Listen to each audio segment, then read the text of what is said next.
시편 121편 1절에서 8절 말씀까지 봉독하겠습니다.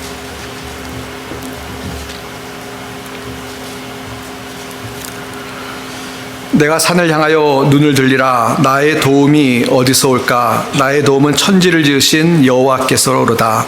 여호와께서 너를 실족하지 아니하게 하시며 너를 지키시는 이가 졸지 아니하시리로다.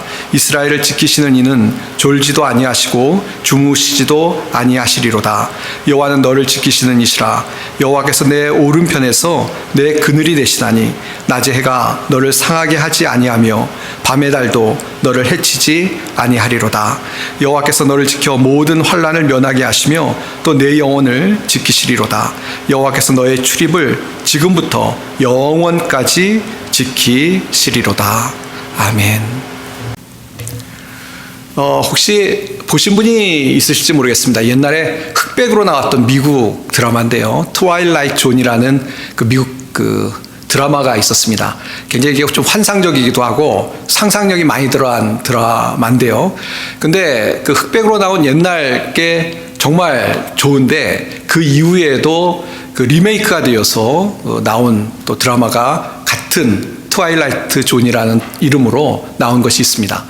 근데 그 나중에 리메이크 나왔던 것 중에 제가 최근에 하나 이렇게 좀 소개하는 게 있어서 보게 되었습니다. 그 인비주얼 맨이라는, 우리말로 하면 투명 인간이라는 제목의 에피소드였는데요. 어떤 내용이냐면 어떤 사람이 너무 무관심한 거예요. 가족에 대해서도 무관심하고 또 친구나 다른 이웃에 대해서도 별로 사랑하지 않고 관심도 없고 가족을 돌볼지도 모르는 그런 사람이 있었습니다. 그래서 이제 그 사회에서 이 사람을 벌을 주는데요. 어떤 벌을 주냐면 이게 가상의 사회라는 것을 우리가 이해하고 봐야 되는데요. 그 사회에서 벌을 주는데 이마에다가 무슨 이 낙인 같은 표식을 합니다. 그러면은 그 표식이 이제 새겨지면 사람들이 그 사람을 투명인간으로 여기는 것입니다. 그러니까 진짜 투명인간이 되는 게 아니고요. 그 표식이 있는 사람이 가는 곳마다 사람들이 그 사람을 무시하는 겁니다. 옆에 앉아 있어도 마치 없는 것처럼 대화하고 이야기도 하지 않고 아무 도움도 주지 않는 그런 형벌을 1년 동안 받게 되었습니다. 그러니까 처음에는 이 사람이 나 혼자 잘 살 수 있어. 나 혼자 재미있게 지낼 수 있어. 라고 큰 소리를 쳤는데요. 근데 시간이 흘러가면서 너무 외롭고 고독한 겁니다. 그냥 사람들이 정말 무시하고 이야기도 하지 않고 이야기를 해도 듣는 척하고 그러니까 너무 힘들어서 괴로워서 사람과의 관계가 중요하구나 이제 이 사람이 깨달아 가는데요. 근데 그 중에 어떤 사건이 하나 있었냐면 이 사람이 운전을 하고 가다가 교통사고가 났습니다. 그래서 정말 사고가 나서 위험하게 됐습니다. 도움의 손길이 필요하게 됐습니다. 근데 아무도 안 도와줘요. 연락을 하고 긴급 전화를 걸어도 전혀 답이 없습니다. 응답하지 않습니다. 예. 그래서 이 도움을 못 받고 막 괴로워하는 그런 내용이 소개가 됩니다. 결국 이 사람이 형벌이 끝나고 나서 1년이 지나고 나서 이제 그 낙인을 지우고 사회 속에 나갔는데 그때 원래는 그러면 안 되는데 어떤 낙인이 있는 여자가 와서 좀 막 괴롭다고 고독하다고 도와달라고 그러니까 원래는 그렇게 하면 안 되는데 이 사람이 깨달은 게 있으니까요. 그 사람을 그 여자를 이렇게 허그해주는 포옹해주는 그런 장면으로 에피소드가 끝나고 있습니다. 아주 재밌게 봤습니다. 이렇게 뛰어난 작품성이 있는 드라마는 아닌데요. 그 소재가 참 재밌다는 생각이 들었습니다. 우리가 살아가는 동안에 사실 인생을 살아가는데 우리가 어떤 일을 당할지 모르지 않습니까? 그 에피소드에 나온 것처럼 교통사고를 당할 수도 있고요. 갑자기 실직을 할 수도 있고요. 어려움을 당할 수 있는데 전혀 도움을 받을 수 없다. 마치 투명인간처럼 사람들이 우리를 무시하고 우리에 대해서 도움을 전혀 주지 않는다라는 상황이 된다면 참 인생이 비참할 것입니다. 그렇죠? 우리는 다 이 도움이 필요한 인생이 아닌가 싶습니다. 최근에 제가 유튜브에서 어떤 그 목사님의 사연을 보게 됐습니다. 이 목사님이 목회를 오래 하시다가 이제 중년이 됐는데 어떤 사정에 의해서 목회를 그만두시게 됐습니다. 그래서 목회를 그만두시고 사회 속에 나가서 한국 목사님이신데요. 이제 일을 하시려고 하는데 잘 안 되시는 거예요. 그래서 그 사연들을 유튜브에 계속 올리시는데요. 근데 사회 나와 보니까 평생 뭐 목회 준비하고 목회하셨다가 막상 사회 나오니까 기술도 없고 특별한 경력도 없고 그러니까 직장을 못 갖게 되고 그 직장이라는 게 기껏해야 뭐 택배라든지 이런 일밖에 못 하게 되고 그러니까 참 힘들다라는 내용을 소개를 하셨습니다. 자, 근데 그 내용들을 잔잔하게 소개를 하면서 어떤 그 유튜브 에피소드에 그런 이야기를 하시더라고요. 그런데 돌아보니까 어려울 때 도움의 손길들이 많이 있더라. 어려워서 실제 실망하고 낙심되고 또 미래가 어떻게 될지 모르니까 불안하고 한 상황인데 가만히 보니까 주변의 친구들이나 또 이웃이나 또 목사님들이 도와주시는 그런 사랑을 받게 되었다라는 것을 나누는 그런 에피소드가 있었습니다. 그래서 이제 예를 이런 걸 드시더라고요. 어떤 아는 그 친구가 자기가 자기 아이들한테 공부하라고 아이패드를 하나 사주면서 그러면서 하나 더 사가지고 이 목사님 아이한테 선물로 주는 그런 어떻게 보면 소소한 것 같지만 아주 그 사랑을 느낄 수 있는 그런 경험도 했다라는 이야기를 하셨습니다. 그러면서 말미에 그런 이야기를 하시더라고요. 요즘은 인생은 어차피 혼자 사는 것이라는 그런 내용의 강연이 많은데 아마 한 번쯤 들어보셨을 거예요. 인생은 어차피 혼자 사는 거니까 혼자 잘해야 된다. 딴 사람 너무 기대하지 말고 살아라. 뭐 그런 강연이 인기인 시대인데요. 그러나 가만히 돌아보니까 사람들의 어떤 도움, 사랑 이런 것들이 참 소중한 것 같다. 그리고 그렇게 서로 도움을 주고받으며 살아가는 것이 인생이고 삶이 아니냐라는 이야기를 하시는 것을 보게 되었습니다.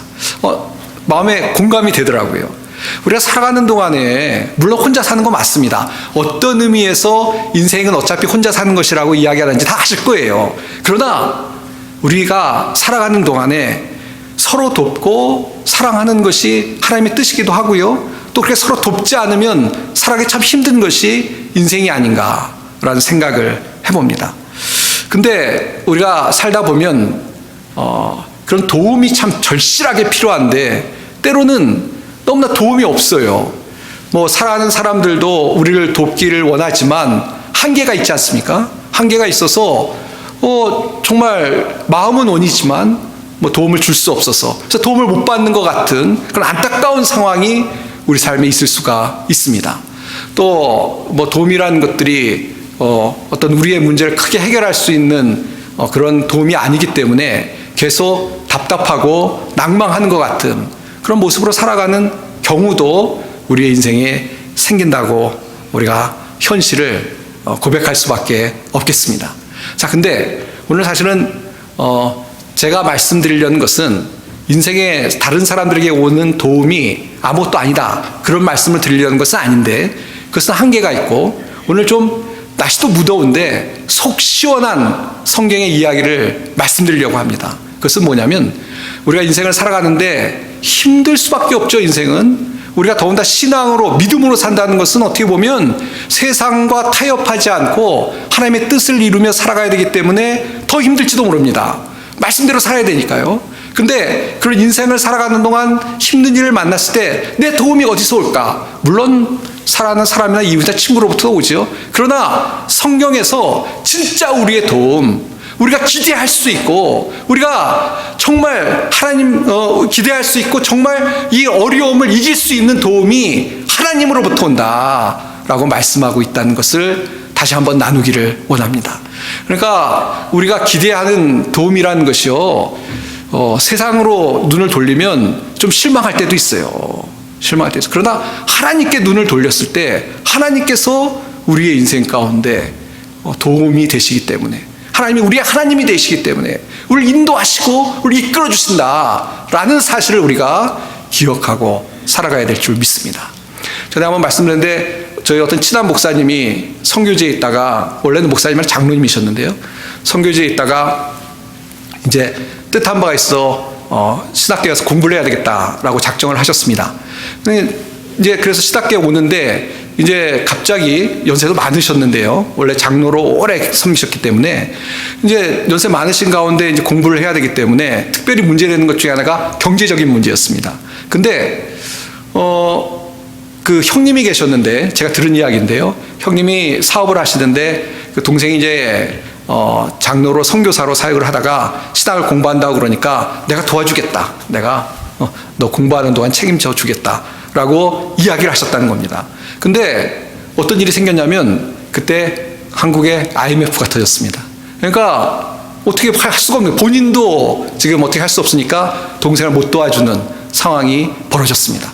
그래서 그 아는 목사님이 그 장로님이셨다 이제 신학을 하셔서 나중에 목사님이 되셨는데요. 참 어렵게 공부를 하시게 됐습니다. 근데 결론부터 말씀드리면 사람은 그래요. 어떻게 뭐 형님도 그 마음이 나빠서 뭐 배신한 것도 아니고 어쩔 수 없는 상황인데, 그러나 하나님께서는 함께 하셔서 그 장로님 신학교를 잘 마치고 목사 안수를 받고 다시 사역지로 돌아가게 되셨습니다. 그러니까 우리의 삶이라는 것이 도움이 필요할 때 실제로 하나님께서 하나님의 자녀를 도우신다는 사실이 세상에 무엇보다도 우리에게 힘이 되고 은혜가 되는 말씀이라는 것을 우리가 기억하고 살아가야 될 줄 믿습니다. 선언이 좀 길었는데요. 이제 본론으로 돌아가겠습니다. 오늘 본론의 시편 말씀은 우리가 흔히 이 순례자의 시편이라고 하는 성경입니다. 그러니까 이 예루살렘을 향해서 이 성지 순례를 오는 것이죠. 순례길을 오는 순례자들이 이제 순례길을 가면서 불렀던 그런 찬양들입니다. 특별히 오늘 121편은 본문의 말씀을 통해서 볼 때 좀 해석의 차이가 있긴 합니다만 아마 예루살렘에 거의 다 도착을 해서 이 오랜 순례길을 이제 고난을 겪고 왔다가 예루살렘에 도착을 해서 불렀던 그런 찬양이 아닌가라고 이야기를 합니다. 왜 그러냐면 이 예루살렘에 들어오면서 이제 딱 들어오니까 이 순례자들이 얼마나 힘들고 어려운 여정을 밟아왔습니까? 근데 밟아와서 예루살렘에 들어오니까 이 우리가 흔히 얘기하는 시온산 같은 산들이 보이는 것이죠. 그래서 그것을 바라보면서 어떤 느꼈던 어떤 신앙의 고백, 어떤 신앙의 어떤 결단, 그런 모습들을 오늘 시편 말씀을 통해서 우리가 깨달을 수가 있습니다. 시편 121편 1절 말씀 보시면요. 내가 산을 향하여 눈을 들리라. 나의 도움이 어디서 올까? 라고 지금 이야기하는데요. 아까 말씀드린 것처럼 예루살렘에 들어와서 산들을 보니까 산들이 있어요. 그 다음에 아마 그 산들 속에, 이 산이 우리말은 단수로 되어 있습니다만 원래 복수입니다. 산들을 봤는데요. 산들을 보니까 아마 거기에 우상을 섬기는 제단들이 보이지 않았을까 싶습니다.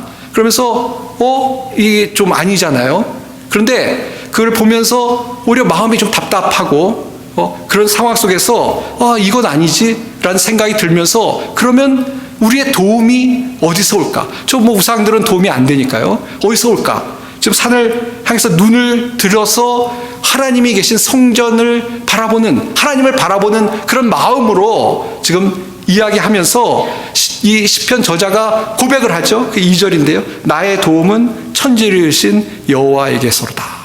그러니까 다른 데서 도움이 오는 것이 아니고, 우상을 섬기는 제단에서 도움이 오는 것이 아니고, 신앙적으로 오히려 그것을 보면서 어떤 깨달음을 얻냐면 나의 도움이라는 것은 하나님으로부터 온다라는 걸 깨닫고 나의 도움은 하나님께로부터 온다라는 고백을 하고 있는 것으로 보여집니다.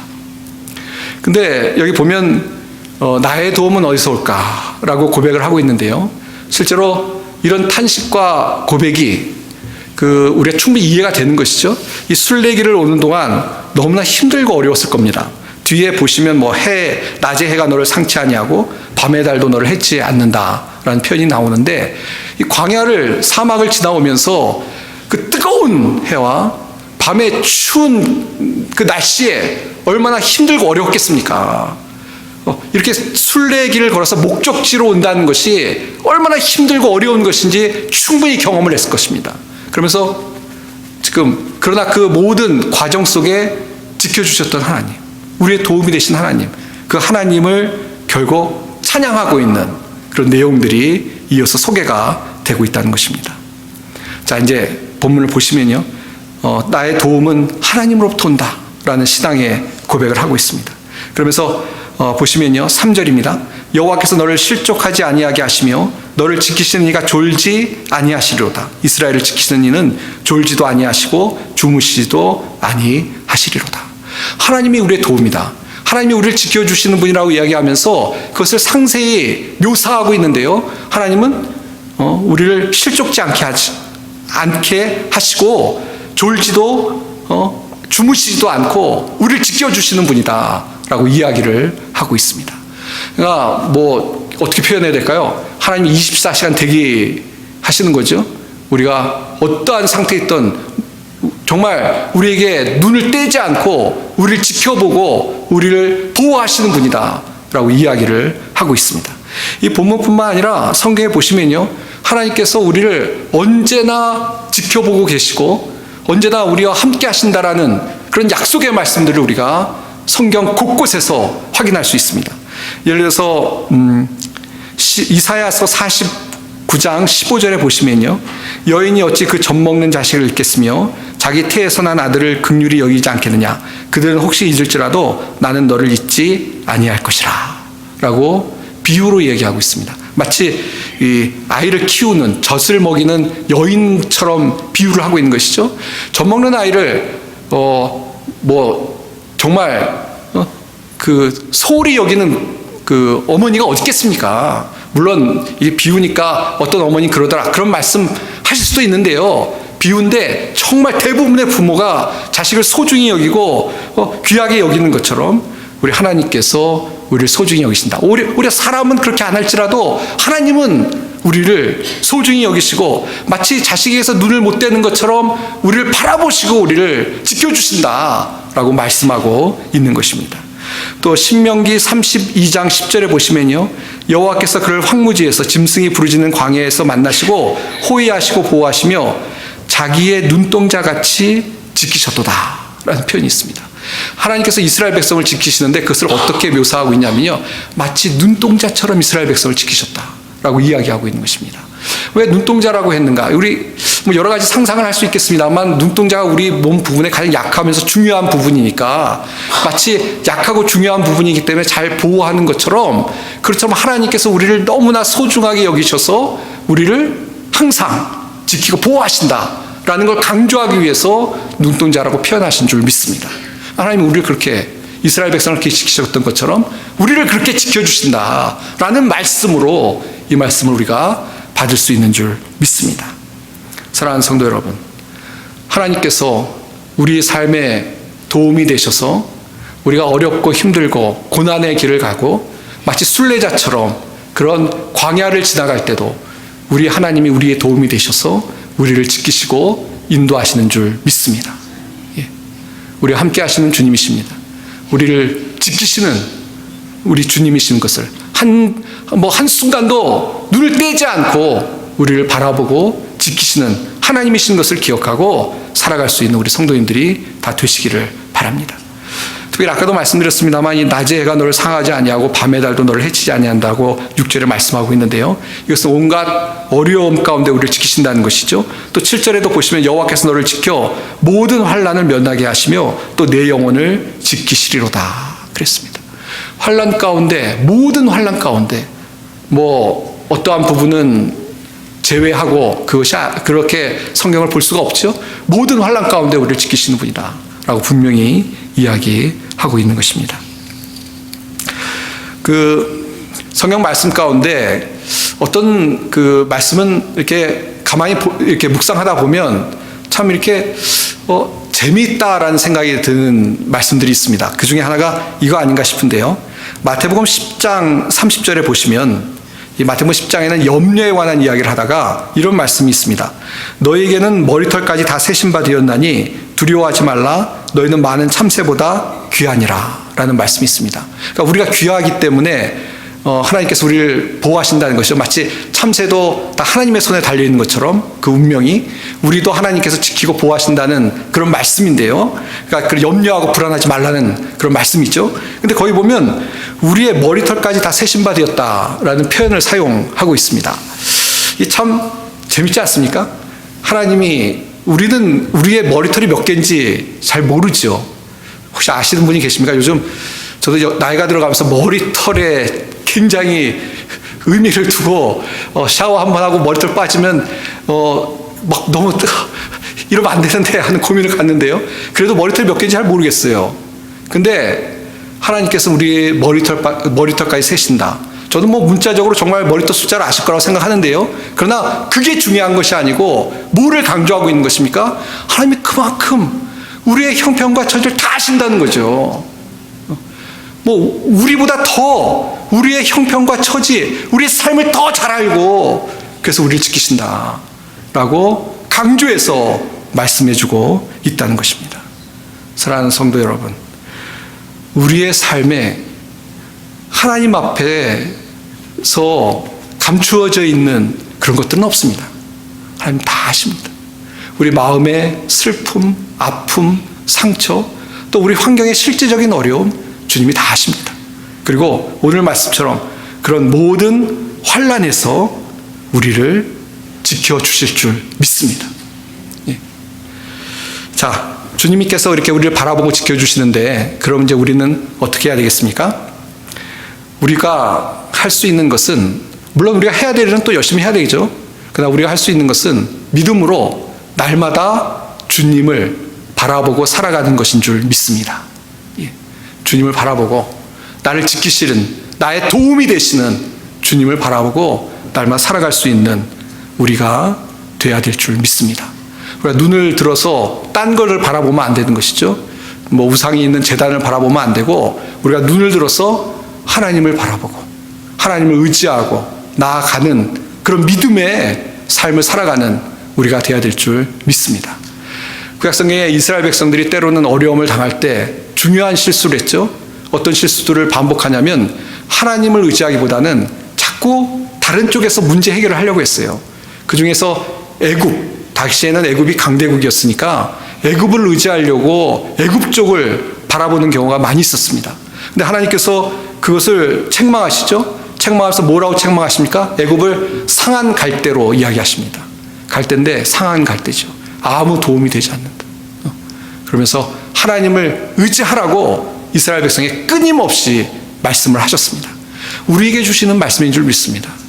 우리가 살아갈 때 물론 우리의 믿음이 연약해서 때로는 염려하고 불안하고 하지요. 그러나 다시 한번 주님을 바라보면서 그런 모든 우리의 염려와 불안들을 내려놓고 주님을 바라볼 수 있는 믿음을 가지고 살아갈 수 있는 그런 우리가 되어야 될 줄 믿습니다. 사랑하는 성도 여러분, 정말 주님이 나의 도우심을 믿고 주님을 바라보고 날마다 살아갈 수 있는 우리 모든 성도님들이 다 되시길 바랍니다. 저는 제가 모르겠어요. 제가 외국에서 좀 오래 생활을 해서 그런지 처음 이 단어를 들었을 때 좀 생소하고 무슨 뜻인지 잘 모르겠더라고요.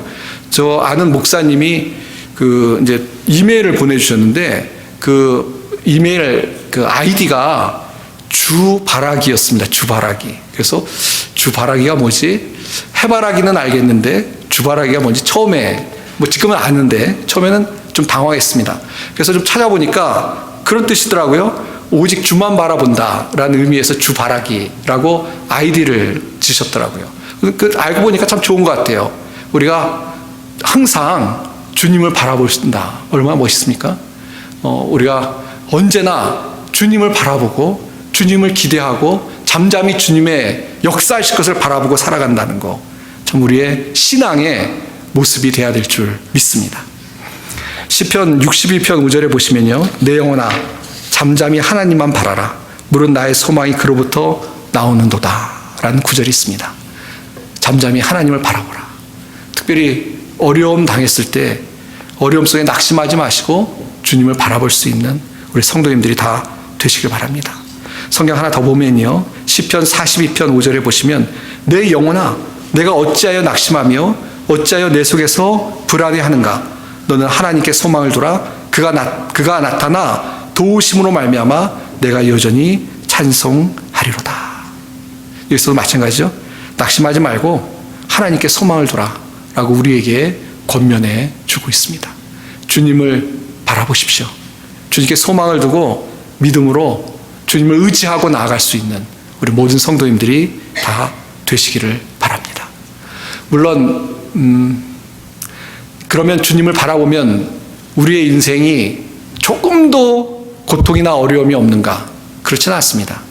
이 시편이 순례의 시편이라고 말씀드렸죠. 우리는 순례자의 삶으로 순례의 길을 걸어가야 되는 사람들입니다.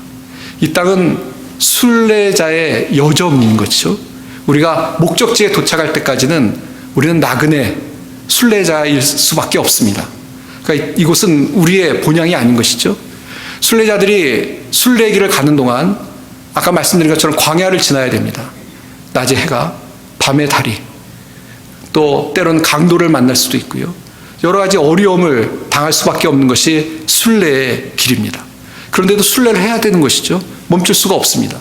자, 그러나 오늘 주님이 주시던 말씀은 무엇이냐면 우리가 그런 순례의 길을 걸어가야 되고 갈 수밖에 없지만 중요한 것은 뭐냐면 하나님께서 그 가운데 우리 속에 역사해 주셔서 우리를 도와주시고 피할 길을 주시고 또 그 모든 걸 통해서 우리가 변화되고 우리가 더 강한 사람으로, 강한 하나님의 자녀로 우리를 이끄신다는 사실입니다.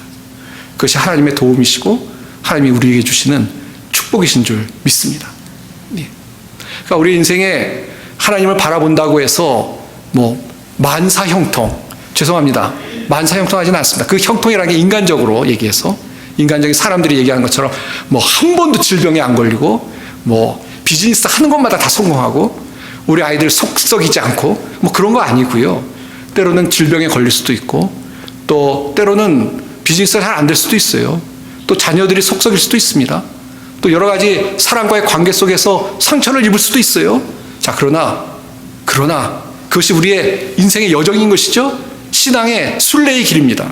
그러나 우리가 주님을 바라볼 때 우리를 지켜보시는 주님께서, 우리를 사랑하시는 주님께서 우리를 눈동자처럼 지키고 우리의 모든 것을 보시고 우리 작은 신음에도 응답하여 주셔서 우리를 위로하시고 우리를 격려하시고 또 우리 가운데 함께 하셔서 우리의 순례의 여정을 잘 감당할 수 있도록 은혜를 주실 줄 믿습니다. 이런 주님을 바라보고 날마다 더 믿음으로 주님을 의지하는 가운데 날마다 여러분의 삶 속에 하나님의 은혜 풍성한 삶을 누리며 살아갈 수 있기를 주님의 이름으로 축원드립니다.